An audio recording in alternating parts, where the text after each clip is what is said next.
الحمد لله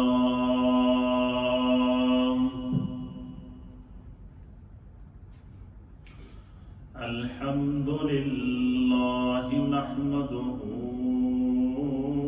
ونستعينه ونستغفره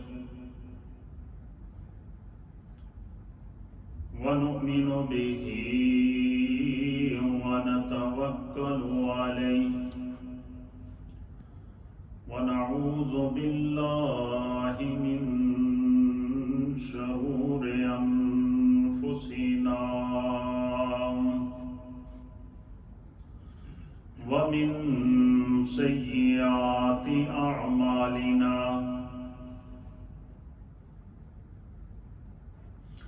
من يهده الله فلا مضل له ومن يضلله فلا هادي له ونشهد أن لا إله إلا الله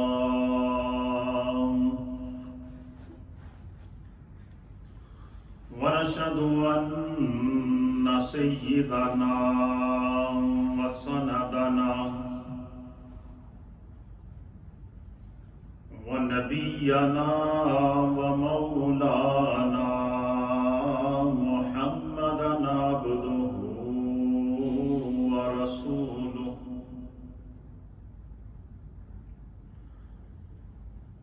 أما بعد فأعوذ بالله من الشيطان الرجيم بسم الله الرحمن الرحيم فليضحكوا قليلا وليبكوا كثيرا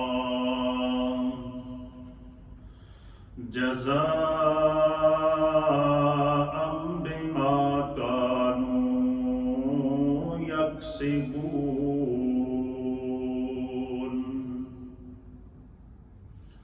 آمنت بالله وصدق الله مولانا العظيم وصدق رسوله النبي الأمين الكريم إن الله وملائكته يصلون على النبي يا أيها الذين آمنوا صلوا عليه وسلموا تسليما اللهم صل وسلم على سيد الأنبياء والمرسلين وعلى آله الطيبين وأصحابه الطاهرين أجمعين الصلاة والسلام عليك يا سيدي يا رسول الله وعلى آلك وأصحابك يا سيدي يا حبيب الله الصلاة والسلام عليك يا سيدي يا رسول الله وعلى آلك وأصحابك يا سيدي يا رحمة للعالمين حمد و صلات کے بعد اللہ رب العالمین کا لاکھ لاکھ شکر اور مولا کریم کا بڑا ہی احسان ہے کہ جس رب کائنات نے ہم گناہگاروں کو شکل انسانی میں پیدا فرمایا اور ہمیں طرح طرح کے انعامات اور اکرامات سے نوازا، بالخصوص ہماری ہدایت اور رہنمائی کے لیے ہمیں ایسے ہادی اور رہبر عطا فرمائے کہ جن کے بتائے ہوئے احکامات پر اگر ہم عمل کریں تو ہم دنیا میں بھی کامیاب ہیں اور آخرت میں بھی کامیاب ہیں۔ سامعین و ناظرین، ہمارا گزشتہ 3-4 جمعوں سے محبوب سبحانی، قطب ربانی، شہباز لامکانی، الشیخ عبدالقادر الجیلانی المعروف حضور غوث الاعظم رضی اللہ تعالی عنہ کی تعلیمات، آپ کے افکار اور آپ کے دروس جو آپ نے اصلاح انسانیت کے لیے ارشاد فرمائے،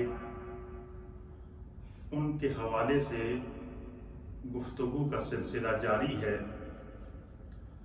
سرکار غوث اعظم نے اپنے درس میں ایک باب باندھا اور اس باب میں آپ نے قیامت تک آنے والی انسانیت کو مخاطب کیا بالعموم اور اہل ایمان کو بالخصوص مخاطب کر کے آپ نے ارشاد فرمایا کہ اے مسلمانوں، قرب قیامت ہے، قیامت کی نشانیاں ظاہر ہو چکی ہیں، حالات، واقعات، حادثات، آزمائشیں اور قیامت کی نشانیوں کا ظہور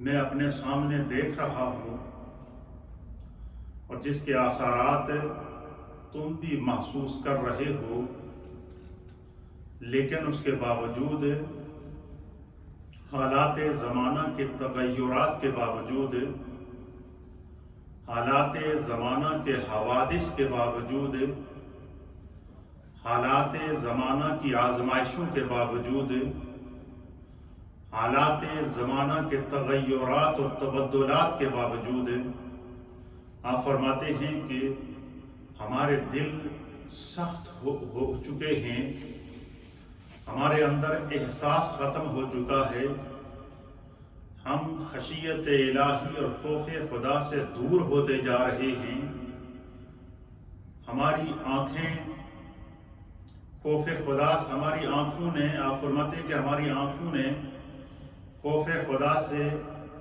آنسوں کو بہانا چھوڑ دیا ہے، ہم نے شب بیداریاں چھوڑ دی ہیں، ہم نے مسجدوں کو آباد کرنا چھوڑ دیا ہے، ہم دین سے دوری اختیار کرتے جا رہے ہیں۔ کہیں ایسا نہ ہو کہ ہماری یہ بے عملیاں اور بدعمالیاں ہماری ہلاکت کا سبب نہ بن جائیں، کہیں ایسا نہ ہو کہ ہم اپنے ہی اعمال اور اپنے ہی کیے ہوئے اعمال اور اپنے ہی کیے ہوئے کرتوتوں کی زد میں آ جائیں، پھر ہمیں سنبھلنے کا موقع نہ ملے۔ آپ فرماتے ہیں کہ قبل اس کے کیا انسان تم پر آزمائش آئے، قبل اس کے کیا انسان تو آزمائشوں میں گھر جائے، قبل اس کے کیا انسان تو اللہ کی پکڑ میں آ جائے، تمہیں رجوع اللہ کی ضرورت ہے، اللہ پر اور اس کے رسول پر کامل ایمان کی ضرورت ہے، اپنے آپ کو سیرت رسول اور افکار رسول اور احکام الہی کے پابندی کی ضرورت ہے۔ آپ فرماتے ہیں کہ اس وقت ضرورت اس امر کی ہے کہ ہم دین کو سمجھ کر اپنی زندگی کی اصلاح کریں۔ پھر اس کے اوپر آپ قرآن حکیم فرقان مجید کی آیت سے دلیل قائم کرتے ہیں اور فرماتے ہیں کہ میرے رب نے قرآن میں ارشاد فرمایا کہ فَلْيَضْحَكُوا قَلِيلًا وَلْيَبْكُوا كَثِيرًا۔ اللہ فرماتا ہے کہ بس انہیں چاہیے کہ وہ ہنسیں کم، وَلْيَبْكُوا كَثِيرًا، اور اللہ کے خوف سے آنسو زیادہ بہائیں، روئیں زیادہ۔ جزاء بما كانوا يكسبون، فرمایا کہ یہ ان کاموں کی سزا ہے جو وہ کرتے ہیں۔ یعنی مقصود کیا ہے کہ اللہ تعالیٰ اس طرف اشارہ دیتا ہے کہ انسان دنیا میں جو بھی تمہارے ساتھ واقعات پیش آتے ہیں، یہ تمہارے ہی ہاتھوں کے کیے ہوئے اعمال کا نتیجہ ہے، اس لیے کہ قبل اس کے کہ تمہاری موت آئے، قبل اس کے کہ تو اللہ کی آزمائش میں گرفتار ہو جائے، قبل اس کے کہ تمہارے اوپر کوئی آزمائش آئے، تمہیں اللہ نے اشرف المخلوقات پیدا کیا ہے، تمہیں رب کریم نے کائنات کی ہر شے سے زیادہ تکریم اور عزت عطا فرمائی ہے۔ اللہ نے جتنی مخلوقات پیدا کی ہیں اس میں حیوانات بھی ہیں، اس میں جمادات بھی ہیں، اس میں نباتات بھی ہیں، اس میں حشرات الارض بھی ہیں، اس میں زمینی مخلوق بھی ہیں، اس میں آسمانی مخلوق بھی ہیں، اس میں سمندری مخلوقات بھی ہیں، اس میں جن بھی ہیں، اس میں فرشتے بھی ہیں۔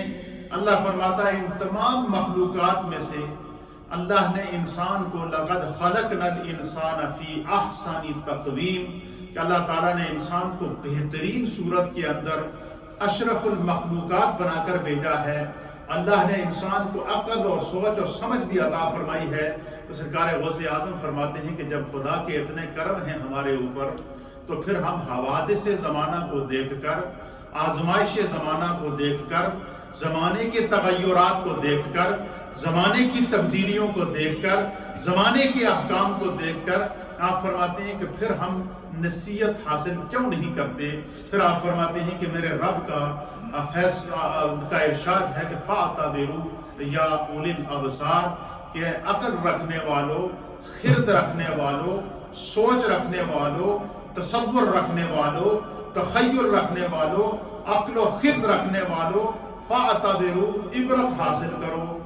اللہ تعالیٰ فرماتا ہے کہ تمہیں اللہ نے عقل اور بصیرت اور بصارت عطا فرمائی ہے، تو حالات زمانہ کو دیکھ کر انسان کو اپنی اصلاح کرنی چاہیے۔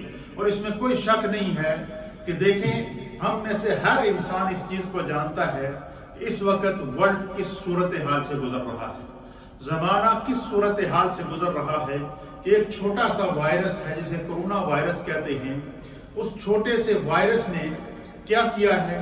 پوری انسانیت کو جکڑا ہوا ہے، انسانیت بے بس ہے، میڈیکل سائنس بے بس ہو چکی ہے، لاکھوں انسان اس کا لقمہ اجل بن چکے ہیں، لاکھوں انسان اپنے آپ کو جو ہے وہ بالکل بے بس کر چکے ہیں۔ تو اللہ تعالیٰ کی طرف سے اور اللہ کے رسول صلی اللہ تعالیٰ علیہ وسلم کی طرف سے ہمیں یہ اشارہ دیا جا رہا ہے کہ ہم جب دنیا کے اندر آئیں تو ہم اس دنیا کے اندر رہتے ہوئے ہمیں جو ہے وہ قرآن کریم کے مطابق اور احکام مصطفیٰ کے مطابق اپنی زندگی گزارنی چاہیے۔ میرے سامنے حدیث پاک ہے کہ جس کو سنن ترمذی کے اندر 2312 نمبر کے اوپر امام ترمذی نے اس حدیث کو نقل فرمایا ہے۔ مسند امام احمد کے اندر امام احمد بن حنبل رحمۃ اللہ تعالیٰ علیہ نے جلد نمبر 5 اور صفحہ نمبر 173 کے اوپر اس حدیث کو نقل فرمایا ہے۔ اسی طریقے سے سنن ابن ماجہ کے اندر یہ حدیث ہے، اس کا نمبر ہے 4190، اور اس حدیث کے راوی ہیں حضرت سیدنا ابو ذر غفاری رضی اللہ تعالیٰ عنہ۔ آپ بیان کرتے ہیں کہ رسول اللہ صلی اللہ تعالیٰ علیہ وآلہ وسلم کو اللہ نے وہ بصیرت اور بصارت عطا فرمائی تھی کہ حضور علیہ السلام نے ارشاد فرمایا کہ میں ان چیزوں کو اس وقت اپنے سامنے دیکھ رہا ہوں جو تم نہیں دیکھ رہے۔ یعنی میرے مصطفیٰ کو خدا نے وہ نظر عطا فرمائی تھی کہ اگر زمین کے اوپر ہیں تو زمین کے نیچے نظر دوڑائیں تو تحت الثری تک میرے مصطفیٰ کی نظر جاتی ہے۔ میرے مصطفیٰ کو خدا نے وہ نگاہ عطا فرمائی تھی کہ اگر اسے آسمان کی طرف اٹھاتے تو 7 آسمانوں سے اوپر، سدرہ سے اوپر رب کریم کی بارگاہ تک آپ کی نگاہ پہنچتی تھی۔ یہ اللہ نے مصطفیٰ کریم کو نظر عطا فرمائی تھی۔ اس کے چند مظاہرے میں آپ کی خدمت میں پیش کروں گا۔ اس حدیث کے اندر سنیں، خود نبی پاک صلی اللہ علیہ وسلم جو کچھ دیکھ رہے ہیں، حضور کو اللہ تعالیٰ جو حالات زمانہ، تغیرات زمانہ اور زمانے کے اندر رونما ہونے والے جو واقعات ہیں ان کو اللہ دکھا رہا ہے، اور میرے مصطفیٰ اس کو اس لیے بیان کر رہے ہیں کہ قیامت تک آنے والی میری امت اس سے اصلاح حاصل کرے، قیامت تک آنے والی میری امت اپنے اعمال کو درست کر لے، قیامت تک آنے والی میری جو امت ہے وہ جو ہے وہ اس کے اپنے آپ کو جو ہے وہ اس کا پابند کر سکے۔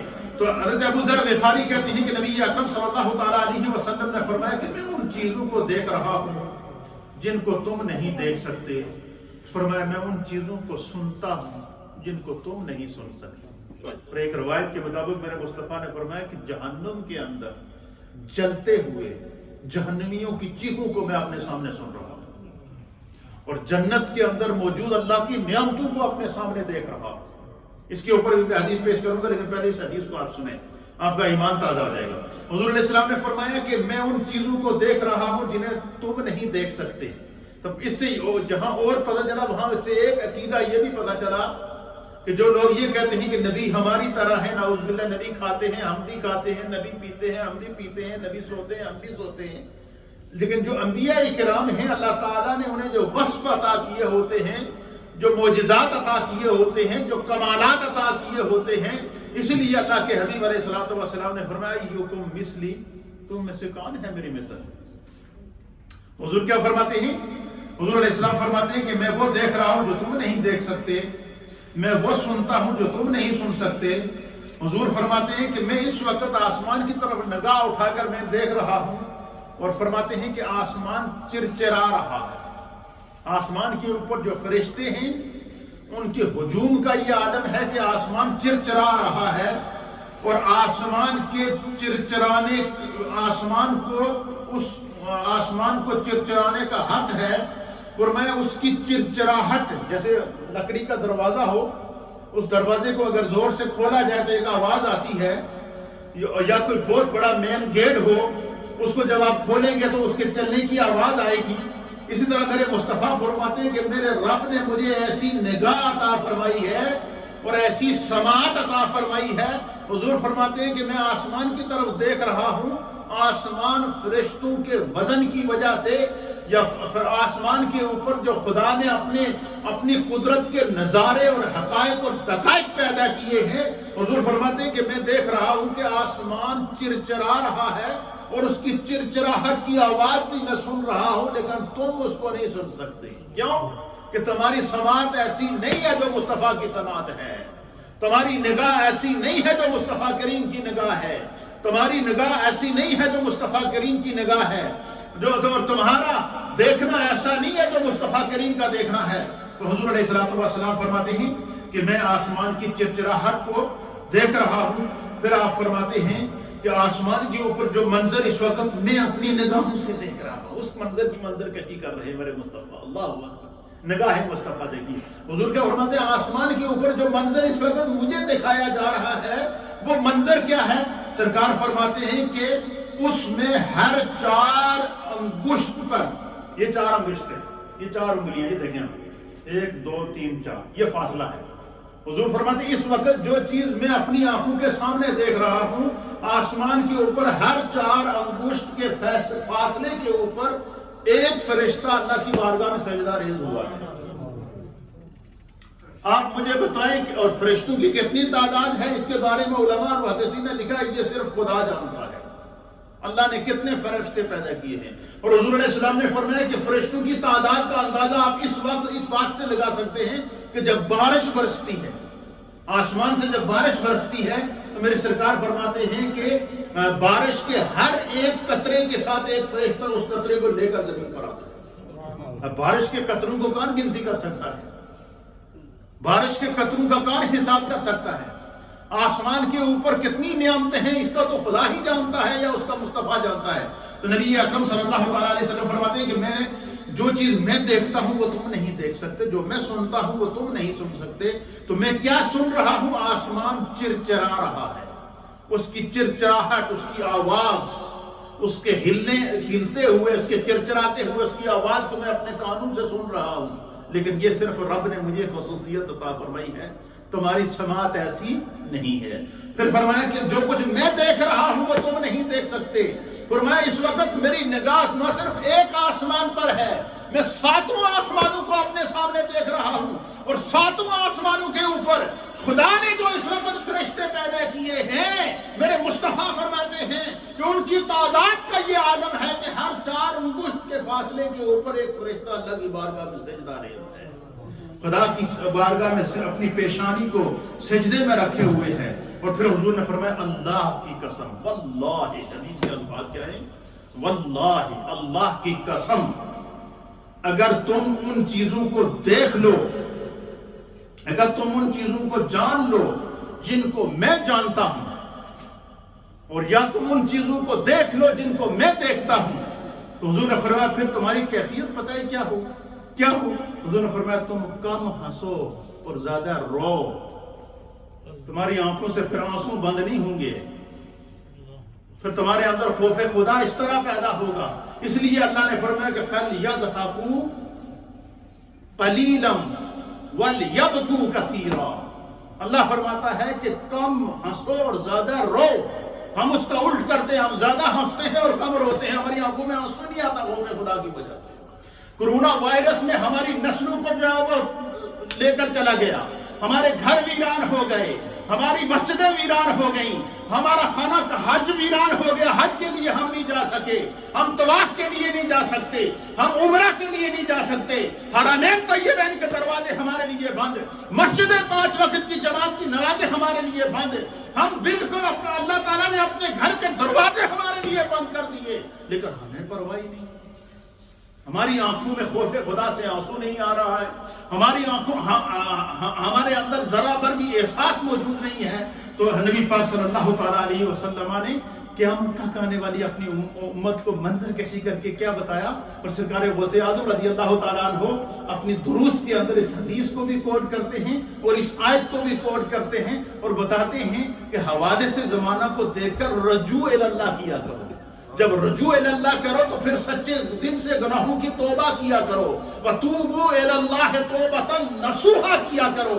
اور پھر فرمایا کہ جب تم سچی توبہ کرو گے اور پھر اپنے گناہوں پر نادم ہو کر گڑ گڑاؤ گے تو فرمایا تمہارا جو آنکھوں سے گرنے والا آنسو ہے وہ فرشتے زمین پر نہیں گرنے دیں گے، زمین پر گرنے سے پہلے اٹھا کر تمہارے لیے محفوظ کر دیں گے، اور تمہارا وہ آنسو قیامت کے دن جہنم کی آگ کو بجھائے گا۔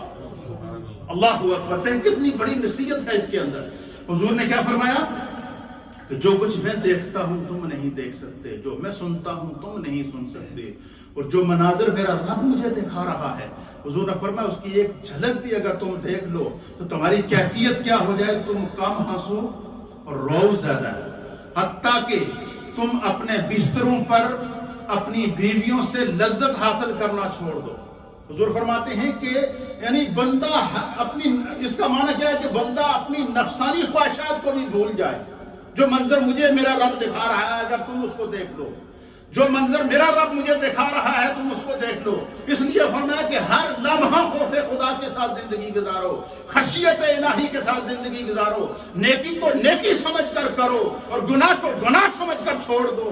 فرمایا جب یہ سوچ ہمارے اندر ہوگی تو فرمایا کہ وہ انسان پھر دنیا میں کامیاب ہوتا ہے، اللہ تعالیٰ پھر اس کی حفاظت کرتا ہے۔ پھر وہ جب نماز کے لیے آتا ہے تو اللہ اس کی کیسے حفاظت کرتا ہے؟ حضور نے فرمایا کہ ہر قدم کے بدلے خدا نیکی عطا فرماتا ہے، ہر قدم کے بدلے اللہ درجات کو بلند کرتا ہے۔ ہماری مسجدیں ویران ہیں، ہم انتظار کرتے رہتے ہیں 2 نمازی 4 نمازی 5 نمازی، اور محلے میں جمعے میں مسجد بھری ہوتی ہے۔ یار کیا اس حد تک ہمارے وہ ضمیر بڑھ چکے ہیں، اس حد تک ہمارے دل سخت ہو چکے ہیں؟ بتائیں نا مجھے، کورونا وائرس کی وبا ہمارے سامنے، ڈاکٹر بے بس ہیں، بڑے سے بڑا امیر انسان اس کو اپنی دولت کا حساب نہیں ہے، لیکن اس کو اتنی توفیق نہیں ہو رہی کہ ایک گولی لے سکر اپنا علاج کرا سکے۔ کیوں؟ خدا کی پکڑ ہے، دل سخت ہو چکے ہیں۔ اس لیے حضور علیہ السلام نے فرمایا کہ جب تم حالات زمانہ کو دیکھو، تغیرات زمانہ کو دیکھو، واقعات زمانہ کو دیکھو، حوادث زمانہ کو دیکھو، آزمائش زمانہ کو دیکھو تو اس سے سبق حاصل کرو۔ میرا رب فرماتا ہے فَاعْتَبِرُوا يَا أُولِي الْأَبْصَارِ، کہ خدا نے تمہیں عقل بھی دی ہے، اللہ نے نعمت بھی دی ہے، خدا نے دیکھنے کے لیے آنکھیں بھی دی ہیں، سننے کے لیے کان بھی دیے ہیں، سوچنے کے لیے دماغ بھی دیا ہے، فکر، تخیل، تصور، ہر چیز جب اللہ نے تمہیں عطا فرمائی ہے تو پھر خدا بندے قدوس کی آزمائش سے سبق حاصل کیوں نہیں کرتے؟ اور فرمایا کہ حضور نے فرمایا کہ جب تم ان چیزوں کو دیکھو تو کیا کرو، تم کم ہنسو اور زیادہ رو، اور فرمایا اور تم اللہ سے فریاد کرتے ہوئے اپنے گھر بار، علاقہ، شہر کو چھوڑ کر جنگلوں کی طرف رخ کرو۔ کیا کرو؟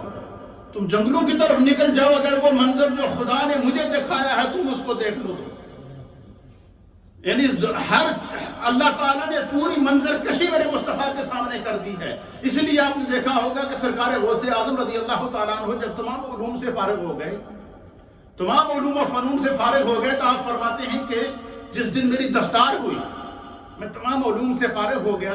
میرے استاد نے مجھے کہا کہ اب محی الدین تو اب کسی بھی مدرسے میں بیٹھ کر پڑھا سکتا ہے. تو آپ فرماتے ہیں کہ میں نے پھر قبل اس کے کہ میں آگے اپنی عملی زندگی شروع کرتا، سرکار غوث اعظم کہتے ہیں کہ میں نے سب سے پہلے اپنا محاسبہ کیا. اپنا محاسبہ مینز اپنا حساب کیا. اپنا حساب کیا، اور جب میں اپنا محاسبہ کرنے لگا تو میرے ذہن کے اندر میرے رب نے ڈالا. اب دیکھیں اولیاء اللہ جو ہوتے ہیں ان کے ذہن بھی کیسے ہوتے ہیں، ان کی سوچیں بھی کیسی ہوتی ہیں، ان کے تصور بھی کیسے ہوتے ہیں. جو خدا کے ہو جائیں، حضور فرماتے من کان للہ وکان اللہ لہو، جو خدا کا ہو جاتا ہے خدا اس کا ہو جاتا ہے. سرکار غوث اعظم کہتے ہیں کہ جب میں تمام علوم و فنون سے فارغ ہو گیا، تمام علوم سے دسترس حاصل کر لی، اور قبل اس کے کہ میں عملی فیلڈ میں جا کر کام کرتا دین کا، تو میں نے اپنا محاسبہ کیا. جب اپنا محاسبہ کیا تو میرا جو نفس تھا، میرے اندر جو موجود میں تھی، میرے اندر جو موجود علم تھا، میرے اندر جو موجود تصور اور سوچ تھی، میں اس نتیجے پر پہنچوں گا عبد القادر دوسروں کو علم پہنچانے سے پہلے جو تو نے علم حاصل کیا ہے پہلے خود اس پر عمل کر. فرمایا کہ پہلے خود اس پر عمل کر. جب میں خود عمل کروں گا تو فرمایا پھر میری بات دوسروں پر اثر کرے گی. پھر سرکار غوث اعظم محبوب سبحانی قطب ربانی پر ایک کیفیت حال طاری ہوئی. آپ نے شہر کو بغداد کو چھوڑ دیا، جنگلوں کی طرف چلے گئے، ویرانوں کی طرف چلے گئے، غاروں کی طرف چلے گئے، دریاؤں کے کنارے چلے گئے، سمندروں کے کنارے چلے گئے. اللہ سے دعا کی کہ میں ایسی جگہ اگر تیری عبادت کروں جہاں صرف تو مجھے دیکھتا رہے اور میں تجھے دیکھتا رہوں، تاکہ میری عبادت، میرا عمل، میرا قول، میرا فعل، ہر چیز ریا سے، دکھاوے سے پاک ہو جائے. اللہ اکبر. سرکار غوث اعظم رضی اللہ تعالیٰ عنہ کو پھر اللہ تعالیٰ نے وہ عروج عطا فرمایا. وہ عروج عطا فرمایا کہ پھر آپ نے خود اس کا اعلان کیا کہ میرے رب نے میرا مقام خود دکھایا ہے. کیسے دکھایا ہے؟ ایسے دکھایا ہے نظرت الی بلاد اللہ جمعا کخردلۃ علی حکم اتصالی. فرماتے ہیں کہ جب میں تمام جہان پر نظر ڈالتا ہوں تو پوری دنیا کو اپنے ہاتھ کی ہتھیلی پر دیکھتا ہوں.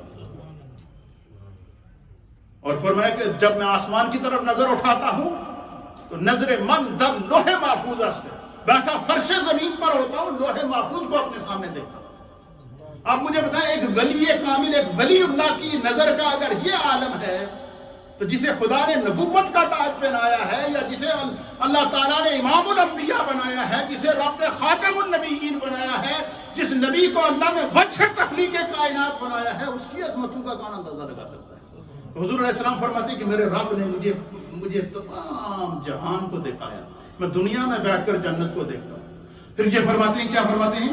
حضور علیہ السلام فرماتے ہیں کہ حضرت ابو ذر کہتے ہیں کہ کاش، کہتے ہیں کہ جب میں نے یہ بات سنی تو کہتے ہیں مجھ پر خوف خدا کی یہ کیفیت طاری ہوئی تو میری زبان سے نکلا کہ کاش میں بجائے انسان کے اگر ایک درخت ہوتا تو کاٹ دیا جاتا، کم از کم حساب تو نہ دینا پڑتا. اللہ اکبر. حضرت نبی پاک صلی اللہ تعالیٰ علیہ وسلم کی اس حدیث میں ہمیں کیا تعلیم دی جا رہی ہے؟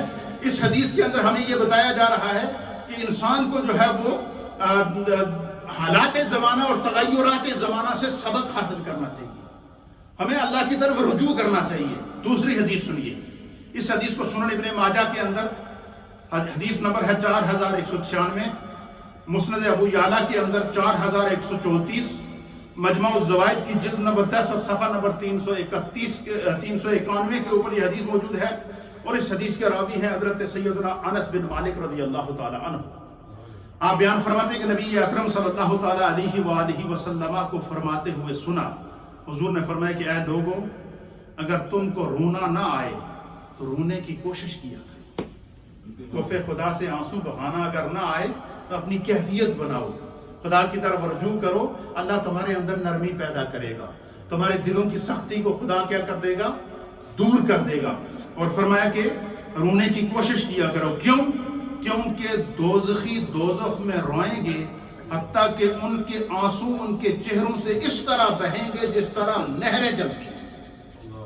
حضور نے فرمایا کہ جو لوگ جہنم میں چلے جائیں گے، جہنم کی عذاب کی اذیت کا یہ عالم ہوگا کہ جہاں ان کی چیخ و پکار ہوگی وہاں ان کی آنکھوں سے آنسو اس طرح چل رہے ہوں گے جیسے دریا بہہ رہے ہیں.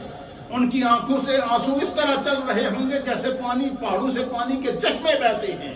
اور پھر حضور فرماتے ہیں جب ان کے آنسو بہ بہ کے خشک ہو جائیں گے پھر ان کی آنسوؤں کی جگہ خون بہنا شروع ہو جائے گا. حضور نے فرمایا کہ جو بندہ دنیا کے اندر اللہ کے خوف سے رویا اس کا آنسو زمین پر گرنے سے پہلے فرشتے زمین سے اٹھا لیتے ہیں.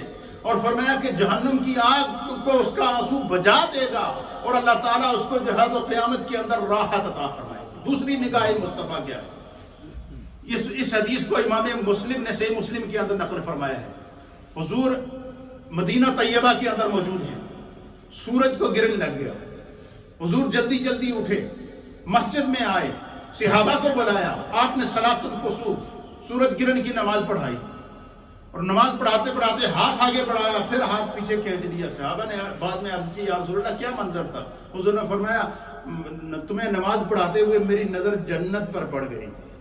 میں نے اپنے سامنے جنت کے خوشے, انگوروں کے خوشے دیکھے, ہاتھ آگے بڑھایا کہ توڑ کے تمہیں جنت کا پھل کھلاؤں.